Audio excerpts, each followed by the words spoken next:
I said, this meeting, there'll be three parts to it. Our first part, we have a special guest speaker, Mike Morrice, MP for Kitchener Centre. The second part will be the official AGM. And the third part, we'll again have a special guest. This is Amita Kutner, our interim leader for the Green Party of Canada. So those will be the three parts. So we should start, since we're a couple minutes behind, we'll start with our first speaker. And I'm going to turn this over to Jessica Wake, our candidate in the 2021 election. And she will introduce the speaker and also stick handle the question and answer session after he's spoken. So Jessica, take it away, please. Thank you, Jay, and thank you everyone for joining us this afternoon. I have the great pleasure of introducing Mike Morrice, the Green Party's MP for Kitchener Centre. He was the first Green Party member elected in Ontario and the second outside of BC.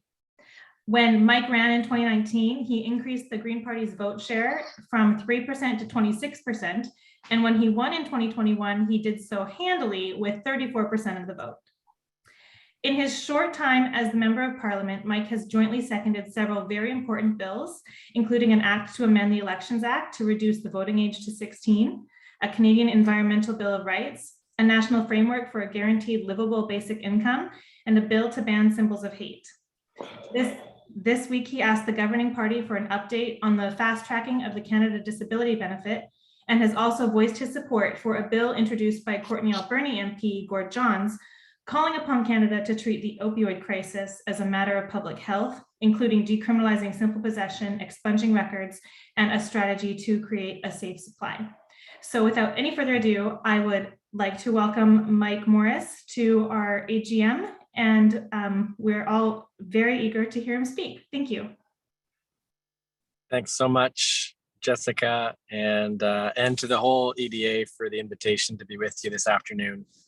I'll start by apologizing. You've got me in the car as a result of this occupation that continues to happen downtown. We were out skiing this morning, and the drive home is a lot longer than I was expecting as a result of this continued occupation. So hopefully, can you all hear me okay? Is the audio at least not too bad? It's great. Not as ideal as being at home, but if you can hear me okay, then we're all right. So yeah, thanks to the entire EDA for the interest in having me part of this conversation. It's a real treat to be with you. It's been a lot of fun to be connecting with Greens across the country these last number of months. And so I thought for what I can do, I can also, again, thanks to, I see some acknowledgements of the places in which we're all kind of calling in from. I'm speaking with you this afternoon from the unceded territory of the Algonquin in what is today known as Ottawa. And so what I thought I could do is maybe just share with you, Susan had asked me to share some of like the lessons we learned. I know, Jessica, in your campaign this past year, I understand you all were continuing to build momentum. And so I can share a bit about, of course, the ridings are very different. But some of what might be in common with respect to some of what we learned in Kitchener Centre, and then open it up to questions, and would love to just kind of talk about whatever you'd all like to hear from me about. Would that sound all right for folks? That sounds good to me, and I'm the moderator, so I guess I'm everybody else is muted. Well, and feel free to throw questions in the chat as I'm going, and then we can have kind of a fluid conversation. So to give some perspective, in Kitchener Centre in 2015, the Green vote was 3%. There's about 1,000 people voted Green in 2015. And so it was over the course, as you heard from Jessica in that wonderful introduction, over the course of 2 elections, we built it up from, first of all, in 2019, coming in second at 26% of the vote, and then earning the support of our community in 2021 to be our representative. And when I look back on why and on what happened, I think so. There's 5 kind of lessons that come to me from all of it. The first is having a candidate who has that sense of calling. There's kind of a no BS sense of calling that a person can't really fake. And for me, what that looked like, I'd been leading a nonprofit over the course of 10 years, helping businesses take action on climate change. And for me, it was reading the IPCC report, the 1.5 degree one in 2018. And I was actually planning on taking a year off. I was going to take a sabbatical. And after reading that report, it just felt to me like the existential nature of the climate crisis hit harder, more profound. And that if we don't change public policy at the pace that's required, that scientists are telling us at the time when we had just finished buying a pipeline with plans to then spend billions more to expand it, if we're going to continue to give $18 billion a year to oil and gas companies, we're never going to go fast enough. And so for me, that just kind of really bubbled up. And the reason I share all that is that we know in campaigns, things are going to get difficult. And in our case, they did. Some of you may know I'm healthy now, was diagnosed with testicular cancer right towards the end of the 2019 campaign. When I look back on that time now, if it hadn't been that true sense of calling, I would have backed out. But for me at the time, given how, how profound that was, we all just, it was obvious to continue on. And I had a surgery, a week after that campaign had finished, and then kind of got back to doing the work that we felt the MP should be doing in the time after. The second thing we did that I think helped to galvanize folks was to be clear about the goals we had set and making clear that we planned on doing it. So others had said, oh yes, we intend on winning the riding. Our hope, we said early on that we intended on winning, but we also then said, okay, we're going to raise the money it takes. It takes around 100,000 in Ontario, at least, to the winning campaigns that had raised that amount. So we set out to raise that 100,000 early on. We knew we needed about 400 people helping to knock on doors. And so early on, we set about putting in the infrastructure and the campaign team to be able to handle that number of people, whether it's knocking on doors and then also making calls in G-Vote, of course, as well. The third piece that seems really helpful is giving people a way to be a part of it. We called it active hope. We had so many people who said to us early on, like, oh, that's so nice. You've got a plan to win. I've got my fingers crossed that you might win. I would say, well, that's great. Appreciate that. But the fact is that it takes more than keeping fingers crossed to win an election. We'd much rather have you actively be a part of it with us. And that through your actions today, you can be part of this ripple effect. And that might look like maybe hosting a conversation with 12 friends to have me join and hear their questions and concerns and priorities. And then maybe, from those 12 folks, maybe a couple might then want to join us to knock on some doors or make a contribution. And then we'd knock on some doors with those folks and meet others who'd want to also then join us and knock on more doors, which I expect has been the case for what you've been doing in North Island Powell River for some time also. So what I love about this too, if you're not picking it up already, is there's nothing that unique about what happened in Kitchener. I'm really fond of the community. It's a special place. And also so much of what happened there over the last number of years, in my view, is very replicable in other places across the country. The next thing we sought to do, to me, is what Greens are so uniquely good at doing, is that we tried to put democracy first and politics second. What I mean by that is when we knocked on doors, other parties were always asking, they'd say, nice to meet you. Can we count on your support? And we would learn that if the person would say that the answer was no, they would move on, which to us was the opposite of what we wanted to do.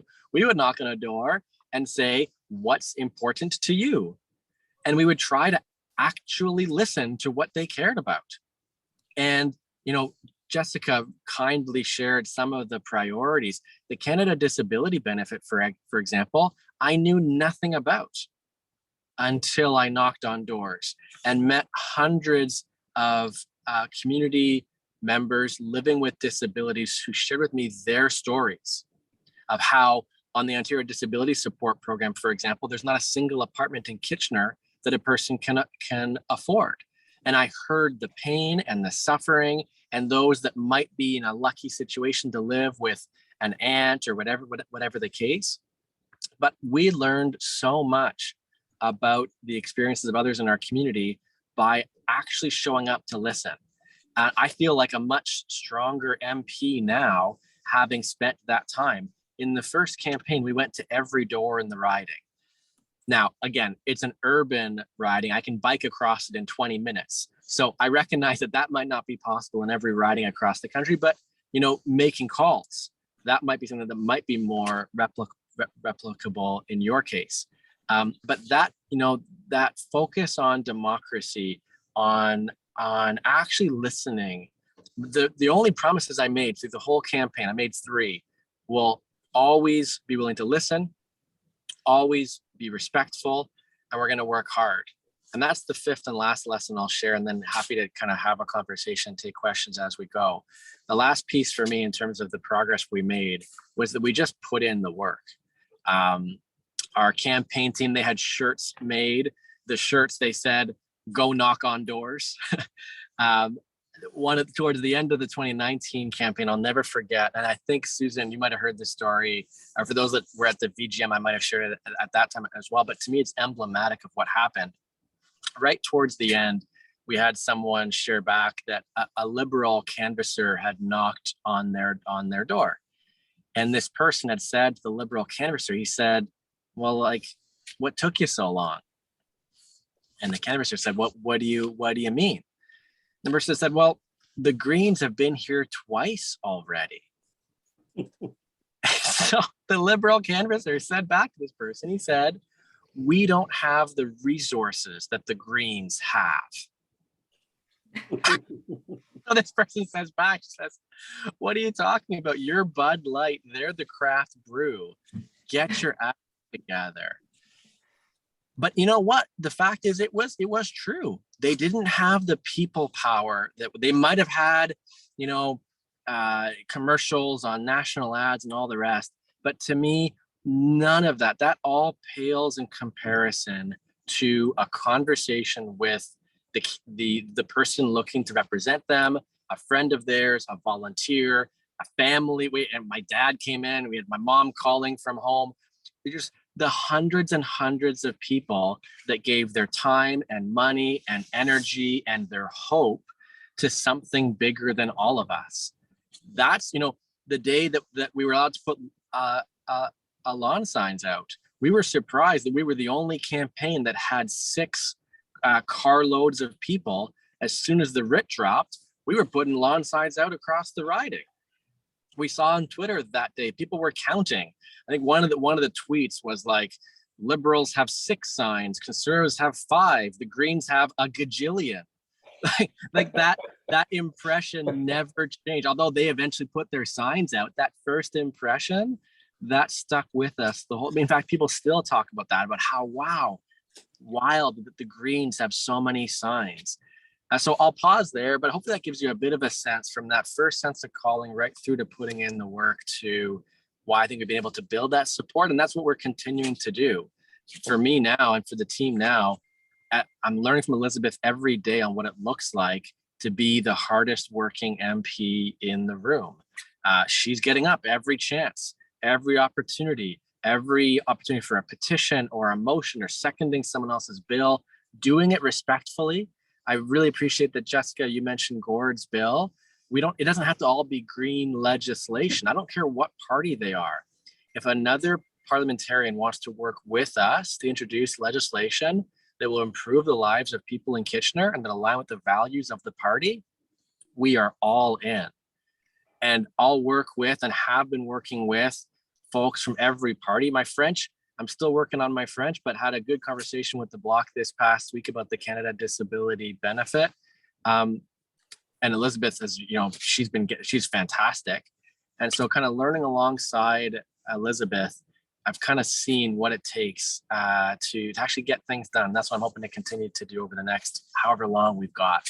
So I'll pause there. I think I saw some questions coming in through the chat, but Jessica, however you want to continue this, and again, thanks for having me a part of this.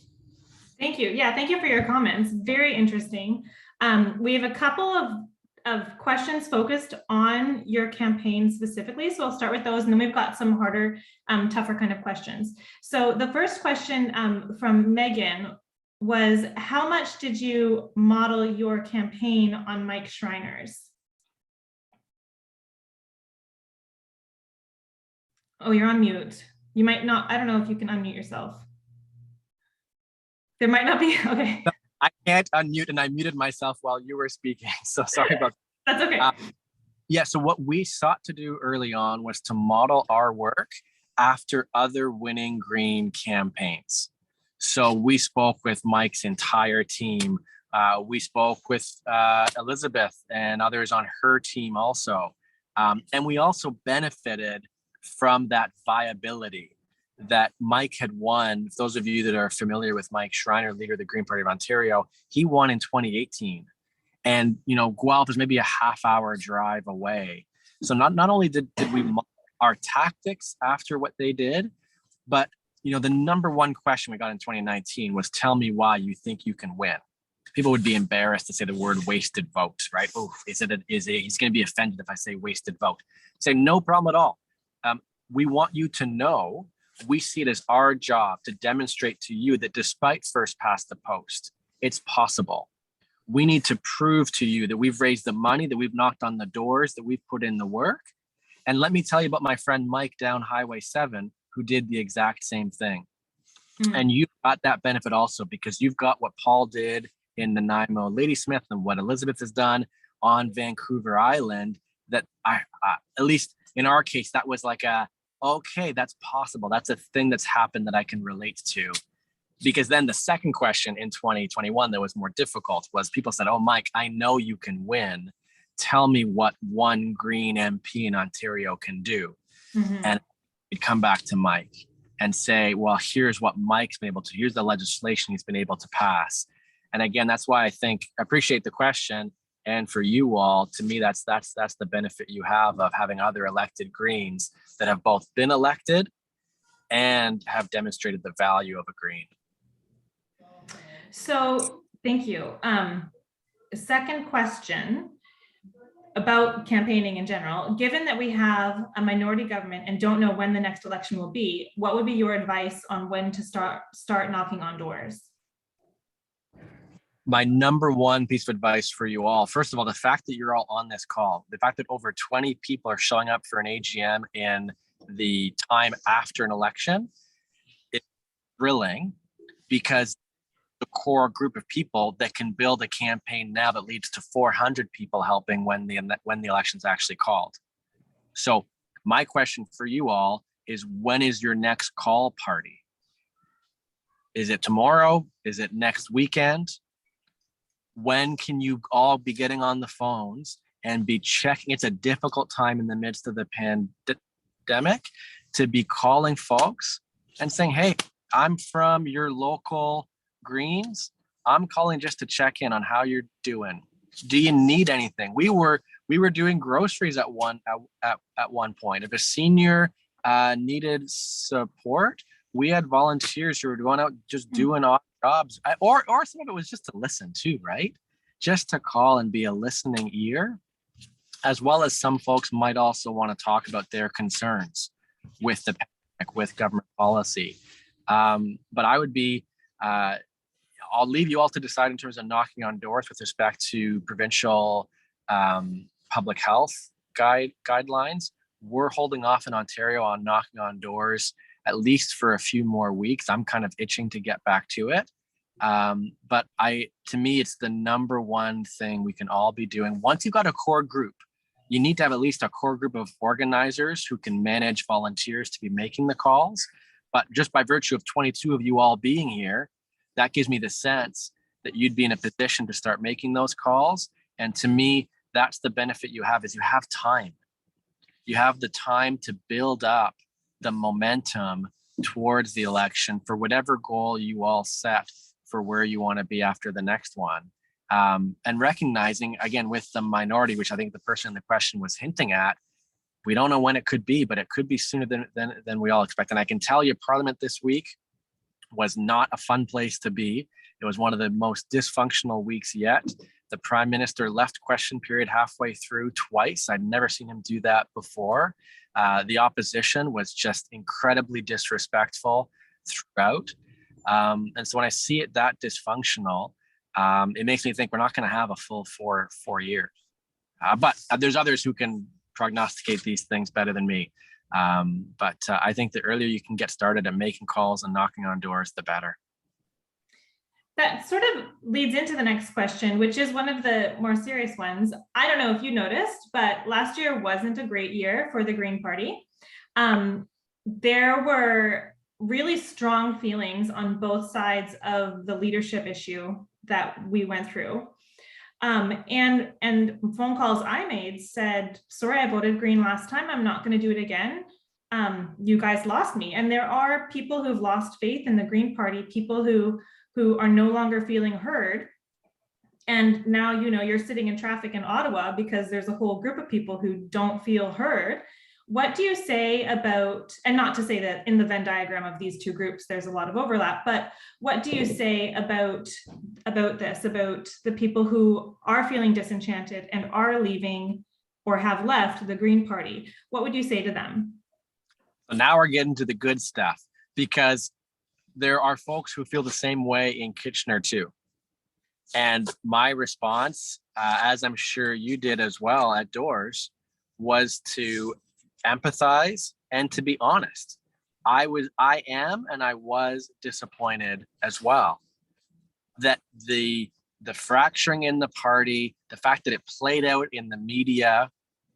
I remember multiple times I have someone who said, Mike, I took a lawn sign last time, but that doesn't feel right. I'm feeling uncomfortable about it now. And say, okay, great. Thank you for sharing. Thanks for being honest.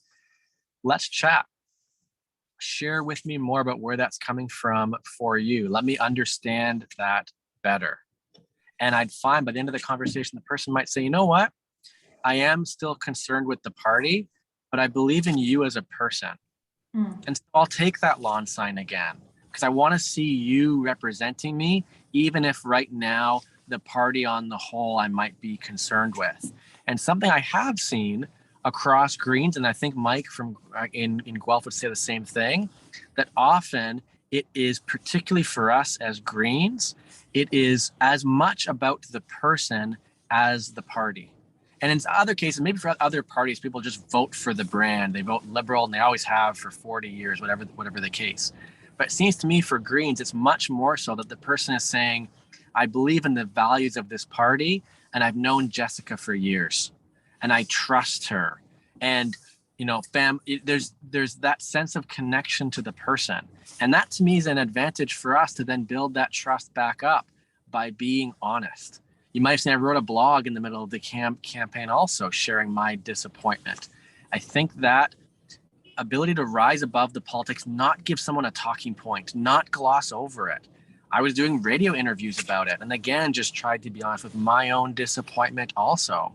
I think that's really important for us, because otherwise we get caught up in the politics of it all. And as soon as we do that, I think we've lost. Thank you. Yeah, it was a hard question that people expected an answer to, and they deserved one. So a couple of questions about your experience in Parliament now. The first one from Mark: as a rookie MP, how have you been received by the big party MPs? Are you being listened to and respected? Yeah, different ways to answer that question. We have found the Conservatives have made a decision to not grant unanimous consent on any times when Greens would usually speak in the past. So something as decent as on the day that marked the Montreal massacre on December 6th, every party offered a statement in response. In fact, on my very first day, I got up to join parties. Elizabeth thought it might be, she had actually gone for speaker. So I rose to congratulate the speaker. Pretty standard thing. And the Conservatives have made a decision that on every unanimous consent motion where Greens would usually speak, they are going to deny us the chance to speak. So that is true. And I don't want to come across as like overly Pollyanna. There is those challenges. The other side of it though, is I'm finding people, you know, my first day, I mentioned in one of the fundraising emails back in December, someone said to me, Mike, Greens are the conscience of this place. I'm really glad you're here. Or they've shared with me how much they've appreciated working across party lines with Elizabeth over the years. And so in that way, I'm finding people, on the Canada Disability Benefit, for example, we're in the midst of putting together a joint sign-on from all parliamentarians, putting pressure on the minister to move forward with this benefit that was promised, but hasn't delivered yet.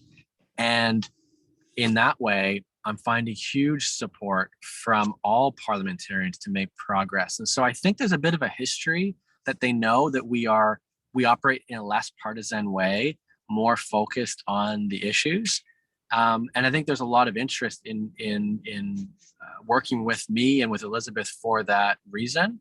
And then certainly as a rookie MP also, and I'm someone who, at the grocery store will strike up a conversation about the carrots. And so I'm just like I like meeting other people and learning about them. And I think that approach also to just getting to know, I'm genuinely interested. I don't care what party you're with. I actually want to know what the priorities from your community are and see about, whether it's housing, mental health, the poisoning crisis, try to make progress on those things. And I think there's also an interest from other MPs in exactly that. They're tired of the partisanship too.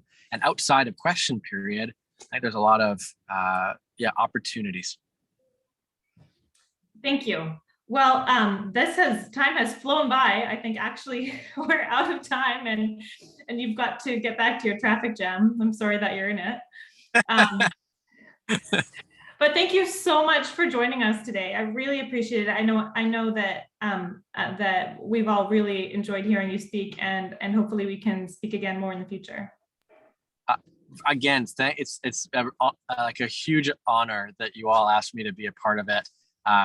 Hope you enjoy the rest of your meeting. And I'm thrilled that you've got Amita joining you at the end as well. They have been such a gift in terms of bringing harmony and amplifying the messages that Elizabeth and I are putting out into the world. I know you're going to have a great conversation with them also. And so, thanks again for having me a part of this. Good luck building up the momentum over the coming years. And reach out anytime. Thanks very much. Have a great day. Take care, y'all. Bye-bye. Bye.